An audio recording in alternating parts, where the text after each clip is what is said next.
It was just me and my daughter and the 2 cats that we have in the house. And that night we were sitting there, and I had asked her if she wanted to go into her bedroom and sleep in her bedroom, and she says, no, I don't feel comfortable. I feel like I got a weird sense that something's going to happen. And next thing you know, we heard this big thump, and I said, what was that? And next thing you know, we heard this other big thump, and it hit the roof.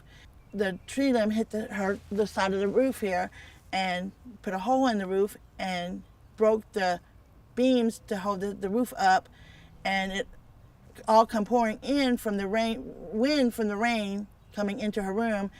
It all got on the walls, it brought down her ceiling, all over her bed, all over her dressers. Everything in there was destroyed.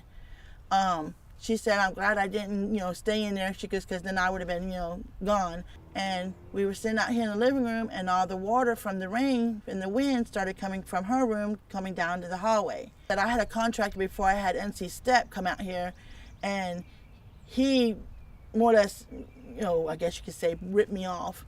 So then when I talked to FEMA, they gave me the number for MC Step.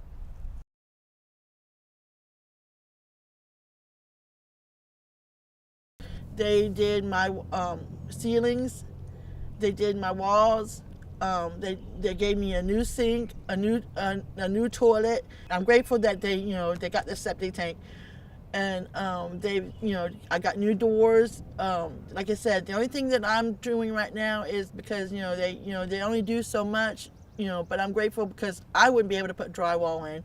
I wouldn't be able to put my ceilings back up. I wouldn't be able to do my septic tank, my bathrooms. I've been here since I was married in 1987. And I fought for this house just, to keep it myself. This is my home. And this is the only place I know. So that's what I was worried about.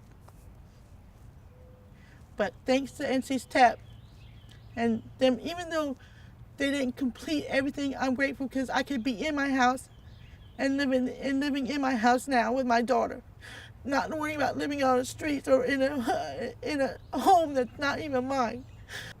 If it wasn't for them, I wouldn't be here where I am right now.